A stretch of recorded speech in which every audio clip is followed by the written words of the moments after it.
स्वागत है मेरे प्यारे मित्रों। तो हम सब कहानी को आगे बढ़ाते हैं और जैसा कि हमने देखा था कि कहानी 3 महीने आगे बढ़ जाती है और तैन मेहनत करके और तैन की मेहनत लगन और पिछली परफॉर्मेंस को देखते हुए तैन को डिमोन किंग बना दिया जाता है और तैन का सपना पूरा हो जाता है। और रहा सवाल बाजिन, अंकल फैन और मूका, वो तीनों अभी भी लाइलान के सिल की दूसरे तरफ फंस के रह जाते हैं।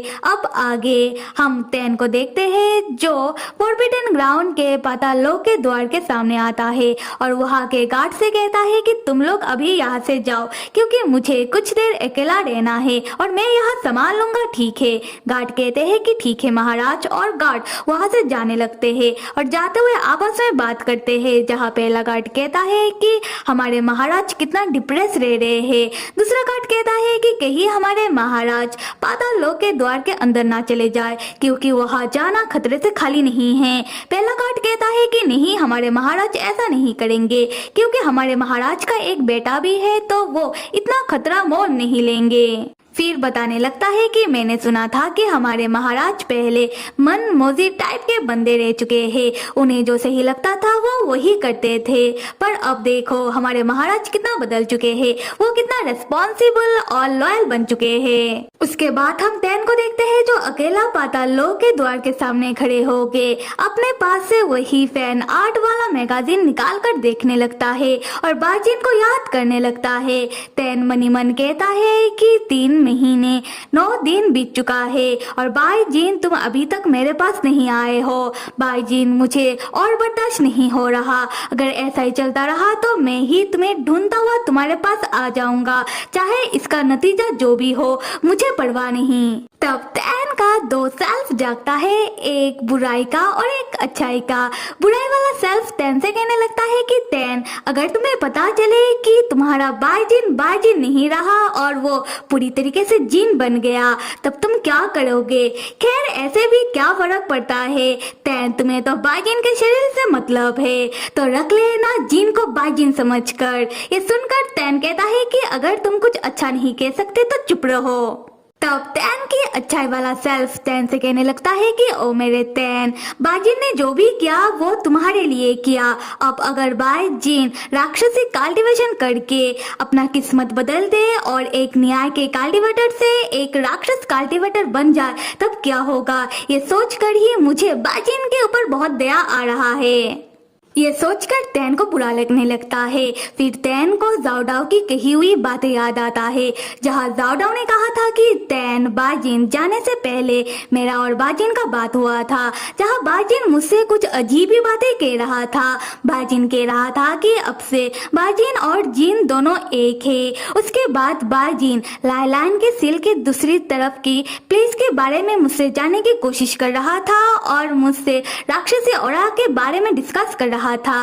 पहले तो मुझे समझ नहीं आ रहा था कि बाजिन ये सारी बातें मुझसे क्यों जानने की कोशिश कर रहा है, पर अब मुझे जितना लगता है कि शायद बाजिन लाइलान के सिल के दूसरी तरफ जाकर वो राक्षसी कल्टीवेशन करके एक राक्षस कल्टीवेटर बनना चाह रहा है, जिससे वो अपने अंदर की राक्षसी ऑरा को कंट्रोल कर सके, साथ में अपनी शरीर को भी कंट्रोल कर सके।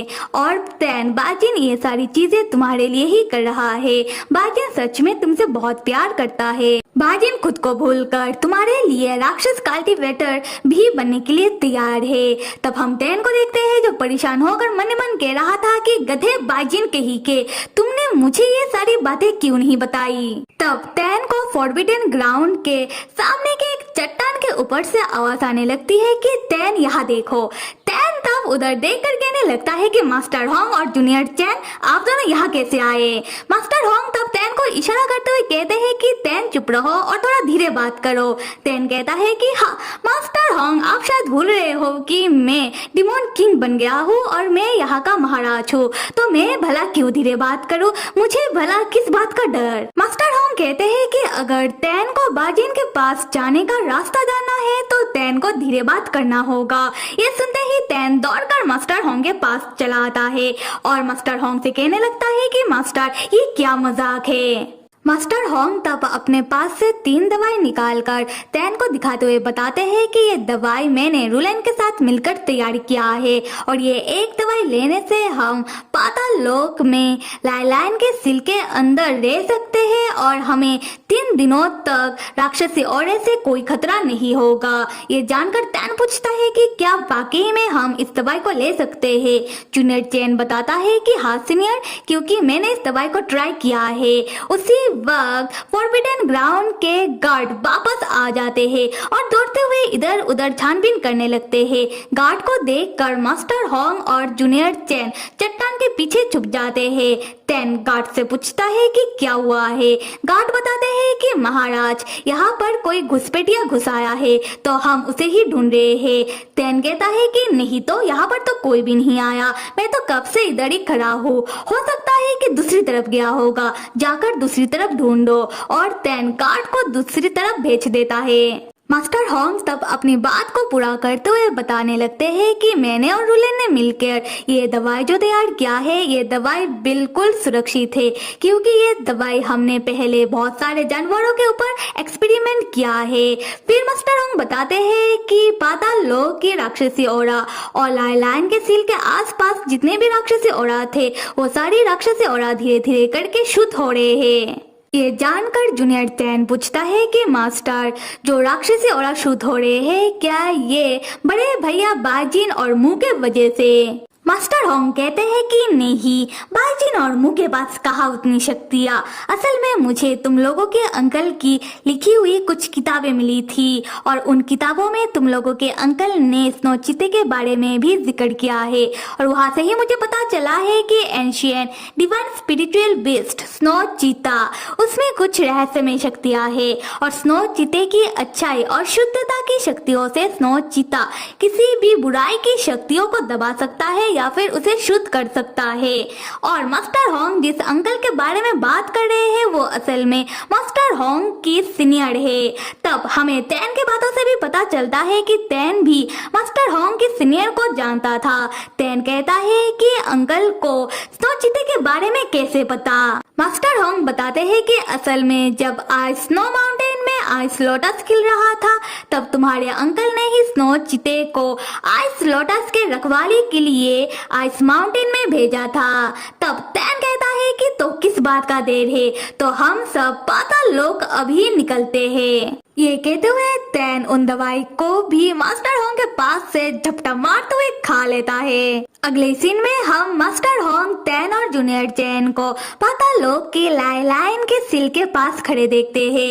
मास्टर होंग उन दोनों को मैप पकड़ाते हुए कहते हैं कि मैंने तुम दोनों को मैप दे दिया है। अब एक बात को याद रखना कि 3 दिन के अंदर हमें वापस आना है, वरना मैं तो वापस चला जाऊंगा।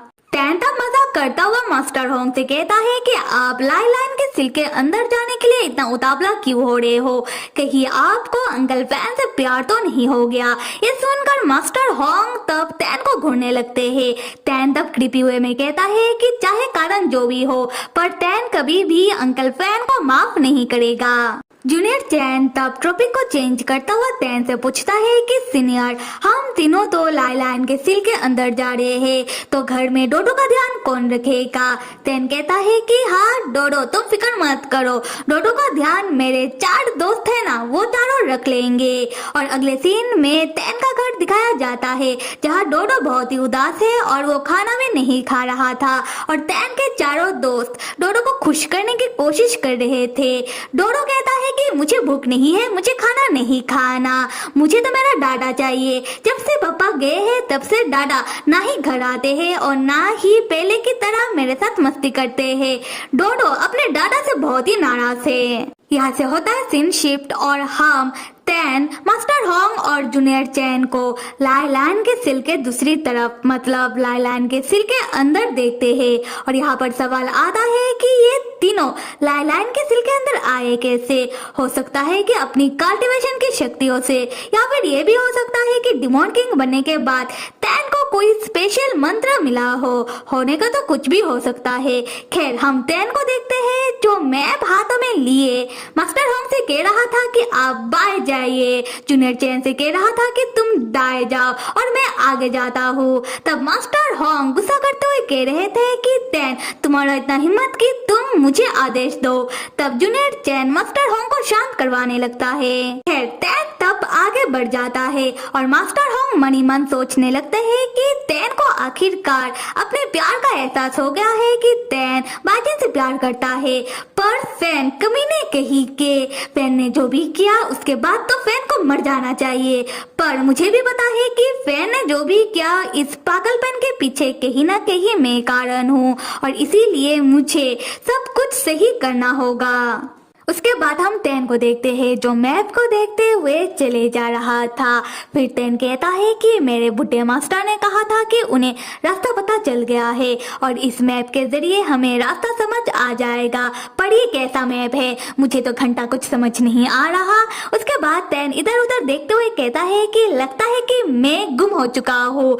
फिर तैन को लगने लगता है कि उसके पीछे कोई है जो उसे घूर रहा है।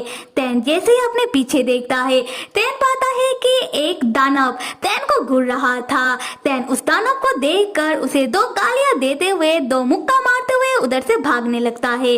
तब तैन के पास से तैन का वही फैन आर्ट वाला मैगजीन गिर जाता है जो वो दानव उठा लेता है। तैन तब सोचने लगता है कि ऐसी प्लेस में इतनी राक्षसी औरा के बीच ऐसे दानव जिंदा कैसे रहते हैं। उसके बाद तैन रुक जाता है और उस दानव के ओर देखकर सोचने लगता है जहाँ में पता चलता है कि इस दानव का नाम है वेन।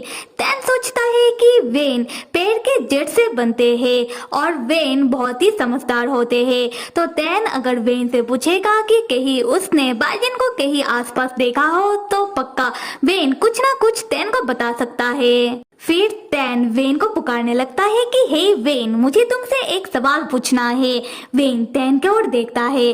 तैन कहता है कि वेन क्या तुमने यहाँ पर कहीं लंबे चौड़े हैंडसम से सफेद बालों वाले एक आदमी को देखा है? तो मेरे प्यारे मित्रों, आप में से मेरी एक मित्र मुझसे पूछ रही थी कि क्या मैं इंस्टाग्राम इस्तेमाल करती हूँ। तो मैं फिलहाल तो इंस्टाग्राम इस्तेमाल नहीं कर रही हूँ। जब भी मैं करूँगी मैं आपको जरूर बताऊंगी। अब तो ठीक है, और आप सब लाइक सब्सक्राइब और कमेंट करना तो बिल्कुल भी मत भूलिएगा। Till then stay with me and see you.